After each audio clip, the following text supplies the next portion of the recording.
복된 소식 아름다운 소리 AM 1590kHz 시카고 기독교 방송입니다.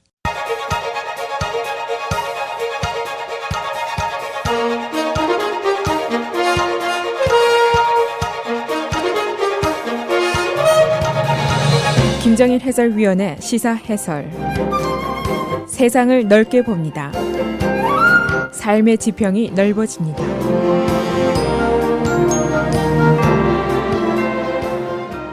어젯밤에 있었던 민주당의 아이오와 예선이 놀랍게도 큰 실패작이 되고 말았습니다. 이 시스템상의 기술적인 결함으로 예선 결과를 제때에 집계하지 못하고 오늘 늦게나 집계가 나올 정도로 연기가 된 것입니다. 이 아이오와 커커스라는 것, 선거회의 첫 번째 투표라는 의미뿐 아니라 하나의 정치 풍향계처럼 여러 가지 의미를 가진 매우 중대한 정치 일정입니다.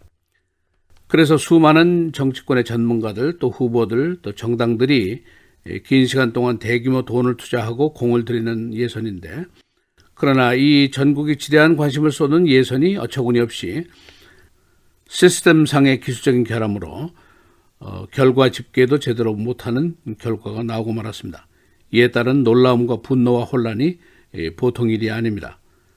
특히 민주당의 지상 목표가 트럼프 타도였는데 트럼프는 오늘 당당하게 의회에 나가서 State of the Union 연설을 하게 되고 바로 내일은 의회에서 탄핵 무죄 판결을 이제 받게 됩니다. 극명한 대조가 이루어지는 순간이라고 볼 수가 있습니다. 트럼프 대통령 당초부터 민주당의 비조직적인 것, 비능률적이고 비효율적인 태도를 비난하고 조롱을 해왔었습니다. 그래서 오늘은 아이오와 코커스 문제가 과연 무엇이었는지, 이로 인한 파급 영향은 어떤 것인지 알아보겠습니다.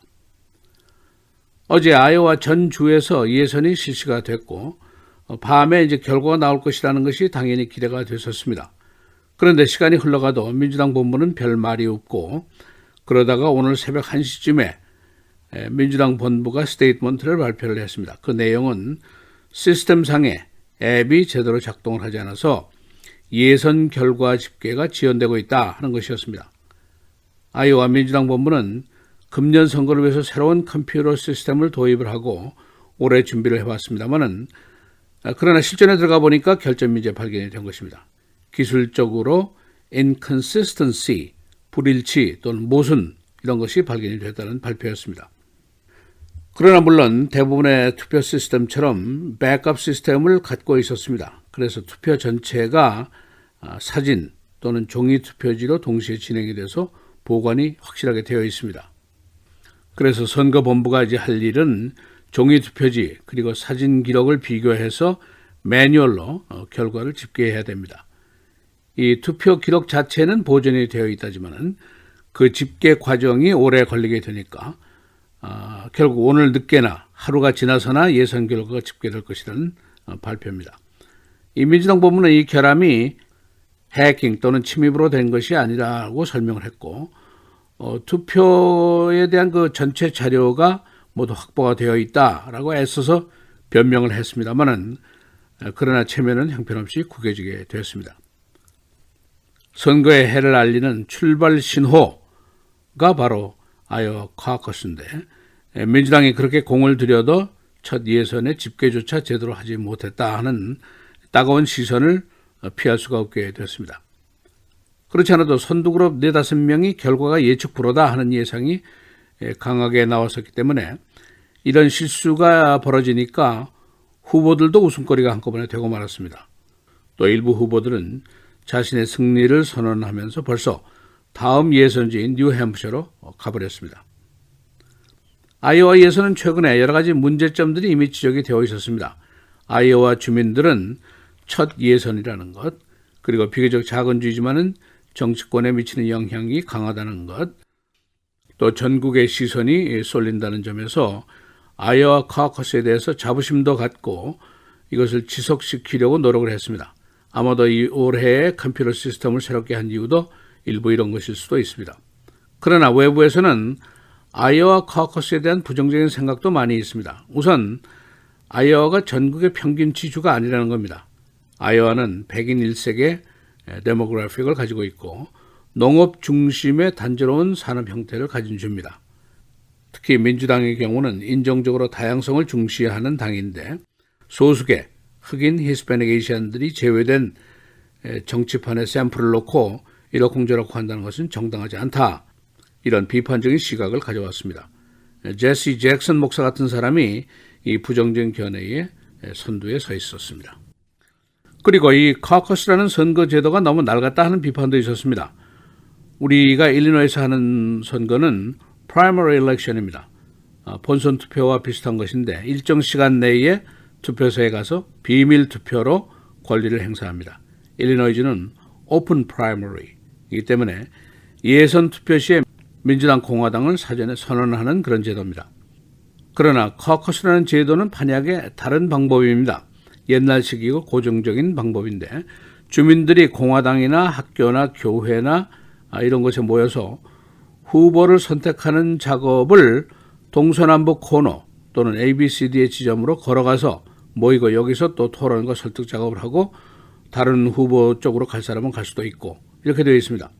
그러니까 비밀 투표가 아니고 정해진 시간에 물리적으로 참석을 하지 못하면 권리 행사가 불가능한 제도입니다.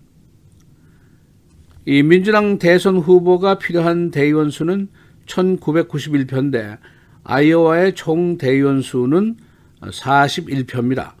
그러니까 대의원 수로 보면 별게 아닌데 그러나 첫 번째 선거주고 과거의 기록이 9명 중에 7명의 승자가 대선 후보가 됐다. 이런 기록 때문에 관심을 끌고 있는 것입니다. 트럼프 대통령이 오늘 저녁에 의회에 나가서 예정대로 State of the Union 연설을 하게 됩니다.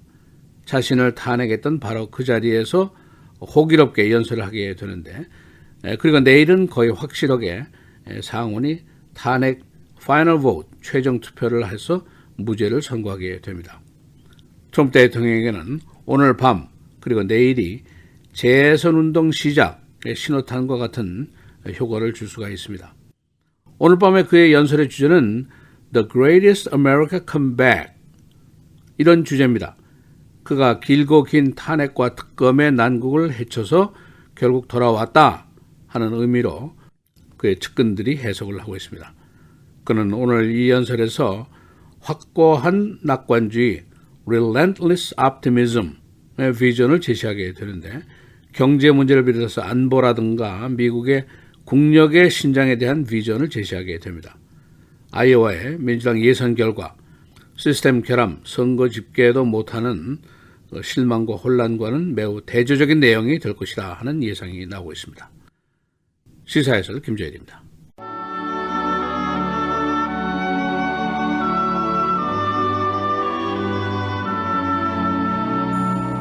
해 아래에서 수고하는 모든 수고가 사람에게 무엇이 유익한가? 한 세대는 가고 한 세대는 오되 땅은 영원히 있도다.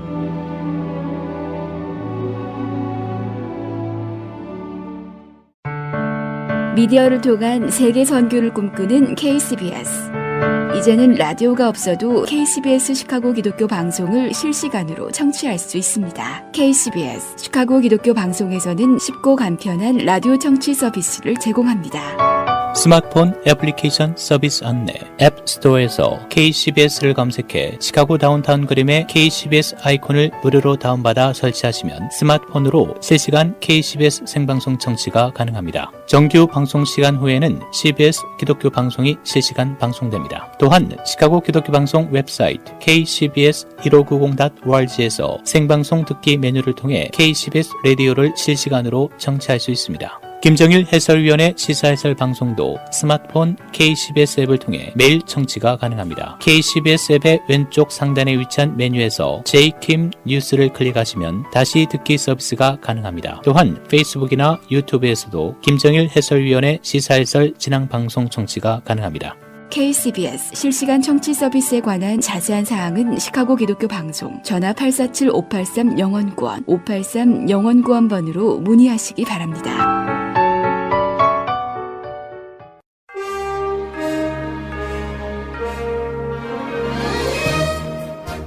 (2월 4일) 화요일 KCBS 헤드라인 오늘의 주요 뉴스입니다. 첫 대선 경선인 아이오와 코커스에서 투표 집계에 문제가 발생해 민주당의 경선 결과가 늦어지고 있습니다.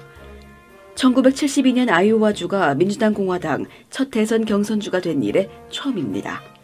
민주당이 개표 지연으로 혼란을 겪는 가운데 공화당은 투표 시작 30분 만에 결과가 나왔습니다. 트럼프 대통령은 아이오와 코커스에서 97.1%의 득표율을 기록해 주에 할당된 공화당 대의원 38명을 모두 확보했습니다. 도전장을 냈던 빌 월드 전 매사추세츠 주지사, 조 월시 전 하원 의원은 각각 1.3%, 1.1%씩의 득표율만 얻었습니다. 신종 코로나 바이러스 감염에 따른 사망자 수가 400명을 넘어섰습니다. 중국 후베이성 보건당국은 오늘 홈페이지를 통해 현재까지 신종 코로나 바이러스 감염에 따르는 지역 내 사망자 수가 425명으로 집계됐다고 밝혔습니다. 필리핀에서 사망한 환자 1명을 포함하면 총 426명입니다. 중국 본토 내 누적 확진자 수는 2438명으로 하루 새 3235명이 늘었습니다. 질병통제예방센터는 미국 내 11번째 신종 코로나 바이러스 확진자가 나온 가운데 260명을 대상으로 바이러스 감염 여부를 조사했으며 167명은 음성, 11명은 양성 반응이 나왔다고 밝혔습니다. 또 82명은 검사 중이라고 밝혔습니다. 트럼프 대통령에 대한 상원의 탄핵 심판 최후 변론에서 민주당이 공화당을 향해 골리앗에 맞선 다윗이 되달라며 탄핵에 찬성해 줄 것을 호소했습니다. 민주당 지도부는 최종적인 탄핵 표대결에서 승산이 없다고 인정하면서도 공화당 의원들에게 양심에 따라 유죄 판결을 내려줄 것을 촉구했습니다. 동시에 민주당 내 이탈표를 막기 위한 단속에도 나섰습니다. 트럼프 대통령에 대한 최종 탄핵 투표는 내일 오후 4시에 진행됩니다.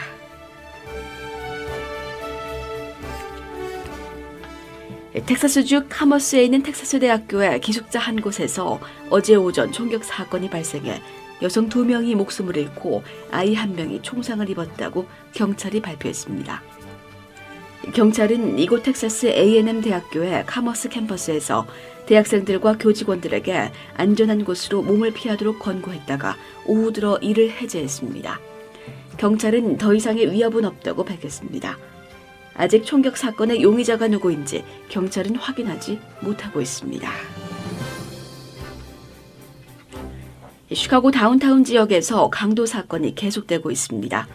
경찰은 어제 다운타운 골드코스트 지역에서 강도를 저지른 혐의로 16살 남성을 체포했는데 그는 70세 노인 여성을 대상으로 강도를 저질렀기 때문에 고령자, 60세 이상 노인 강도죄, 중범죄로 체포됐습니다.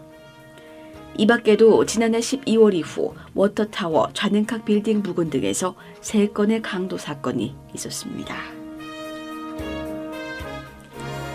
데이트 소개 앱으로 연결된 남자가 상대 여성을 스턴건으로 위협하고 금품을 빼앗아 도주했습니다.